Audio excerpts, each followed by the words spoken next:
Bismillahirrahmanirrahim. Assalamualaikum warahmatullahi wabarakatuh. Apa kabar teman-teman? Iya, alhamdulillah selalu sehat ya. Amin.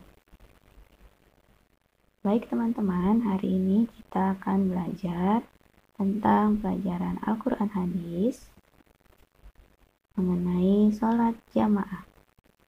Ini Siti melanjutkan pembelajaran kita yang pekan lalu ya. Jadi kita mengulang dulu sedikit, nanti baru Bu Siti tambahkan. Ya, oke kita langsung aja. Di pertemuan yang lalu, kita sudah belajar tentang pengertian sholat berjamaah. Sholat berjamaah yaitu sholat bersama-sama yang dilakukan paling sedikit 2 orang dan dipimpin oleh seorang imam, sedangkan yang lainnya menjadi makmum.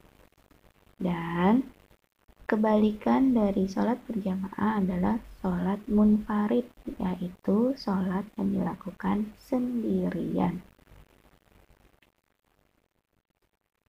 Kemarin kita juga sudah belajar tentang imam dan makmum. Apa yang disebut dengan imam?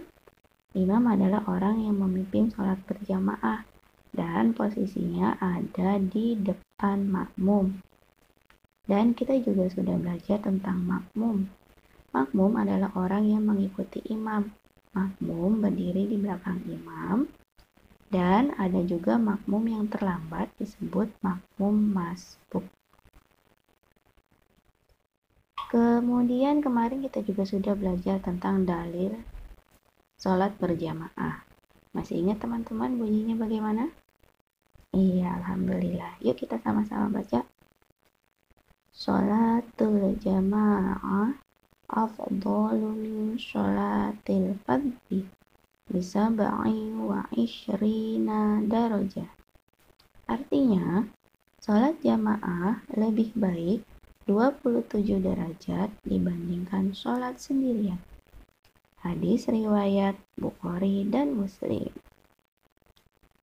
Jadi di dalil tentang sholat berjamaah ini disebutkan bahwa sholat jamaah itu pahalanya lebih baik ya, 27 derajat daripada sholat sendirian. Kemudian kita juga sudah belajar tentang hukum melaksanakan sholat jamaah. Hukum melaksanakan sholat jamaah adalah sunnah mu'akkad. Artinya sunnah yang dianjurkan untuk dikerjakan pelaksanaannya. Sekarang kita akan menambah pelajaran kita tentang sholat berjamaah, yaitu syarat sholat berjamaah. Syarat sholat berjamaah ada 4. Yang pertama adalah adanya imam. Masih ingat imam itu apa? Ya, imam adalah pemimpin sholat. Kemudian yang kedua adalah adanya makmum. Makmum apa? Good. Makmum adalah pengikut atau jamaah sholat. Yang ketiga, dikerjakan dalam satu majelis atau satu tempat. Jadi sholat berjamaah itu tidak dilaksanakan berbeda tempat. Misalnya imamnya di musola, makmumnya di rumah. Itu namanya bukan sholat berjamaah. Yang namanya sholat berjamaah itu dilakukan di satu tempat. Kalau imamnya di masjid, ya berarti makmumnya juga di masjid. Kemudian yang keempat adalah makmum mengikuti gerakan imam. Ya, ini syarat sholat berjamaah. Makmum mengikuti gerakan imam, artinya makmumnya tidak boleh membuat gerakan sendiri atau mendahului imam. Yang namanya mengikuti kan berarti harus ada orang yang di depan tuh ya, yaitu si imam yang kita ikuti, kita contoh gerakannya. Selanjutnya kita akan belajar tentang syarat menjadi imam. Oke, syarat untuk menjadi imam yang pertama adalah beragama Islam. Ini sudah pasti ya. Yang kedua, ialah niat menjadi imam. Jangan sampai si imam atau orang yang menjadi imam niatnya bukan menjadi imam. Misalnya niat sholat sendiri atau niat menjadi makmum. Jadi nanti tidak searah ya. Kemudian fasih bacaannya. Jadi bacaannya bagus, mahrojnya bagus, dan panjang pendeknya juga tepat. Yang keempat adalah berdiri di depan makmumnya. Jadi imam itu adanya di depan ya, bukan di belakang. Selanjutnya adalah dahulukan yang lebih tua dan banyak ilmu agamanya. Jadi ketika kita sedang sholat jamaah, kita lihat di sana ada siapa saja, dan yang menjadi imam itu kita persilahkan untuk orang yang lebih tua dan yang ilmu agamanya lebih banyak. Selanjutnya kita akan mempelajari tentang syarat sebagai makmum. Kalau tadi sebagai imam, sekarang sebagai makmum.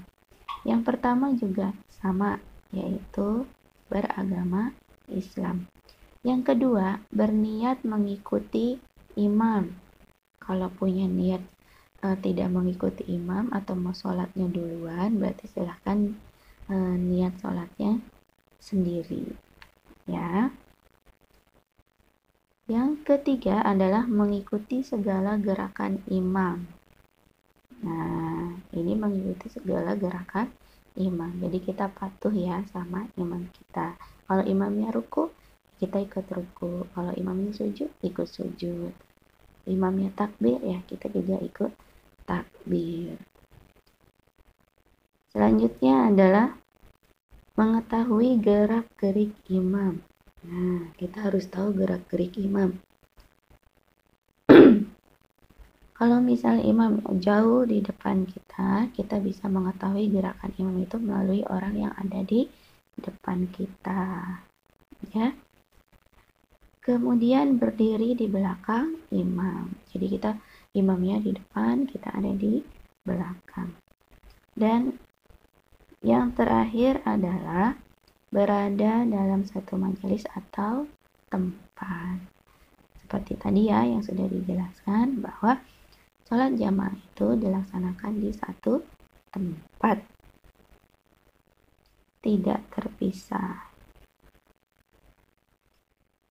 Baik, selanjutnya adalah ini sholat-sholat yang bisa dikerjakan berjamaah.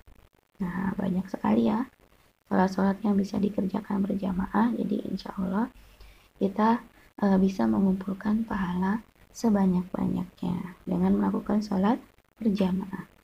Sholat-sholat apa saja sih yang bisa dikerjakan dengan berjamaah? Yang pertama adalah sholat fardu. Masih ingatkah sholat fardu? Iya dong, namanya sholat wajib. Yang pertama ada isya, kedua subuh, ketiga zuhur, keempat asar, dan yang kelima maghrib. Ini sholat fardu atau sholat wajib. Yang kedua adalah sholat Jumat. Ya, sholat Jumat berjamaah ya. Dan sholat Jumat ini wajib bagi laki-laki. Yang ketiga adalah sholat tarawih. Yang keempat adalah sholat Idul Adha. Yang kelima adalah sholat Idul Fitri. Yang keenam adalah sholat jenazah. Yang ketujuh adalah sholat gerhana. Yang kedelapan adalah sholat istisqa. Ada yang tahu sholat istisqa itu apa? Iya, sholat istisqa adalah sholat meminta hujan. Dan dari sholat-sholat yang sudah disebutkan tadi, ada sholat witir. Sholat witir juga bisa dikerjakan secara berjamaah. Biasanya ketika bulan Ramadan, sholat tarawih dan sholat witir itu udah satu paket ya. Jadi kita kerjakan berjamaah di masjid. Oke, tugasmu hari ini. Apa ya tugasnya? Iya, insya Allah tugasnya mudah ya teman-teman. Dan tugasmu hari ini adalah mengisi TTS tentang sholat berjamaah. Lembar kerjanya sudah ada, sudah Bu Siti sertakan di dalam satu map. Nanti silakan dicari, lihat judulnya sholat berjamaah. Kalau sudah ketemu silakan dikerjakan. Oke teman-teman, alhamdulillah pembelajaran kita hari ini Al-Quran Hadis tentang sholat berjamaah bagian kedua sudah selesai. Semoga kita semua dapat mengambil manfaat dari pelajaran ini dan kita semua juga menjadi semakin bersemangat untuk melaksanakan sholat berjamaah, karena sholat berjamaah memiliki pahala yang sangat besar, yaitu 27 derajat dibandingkan sholat sendirian. Oke, terima kasih banyak teman-teman. Wassalamualaikum warahmatullahi wabarakatuh.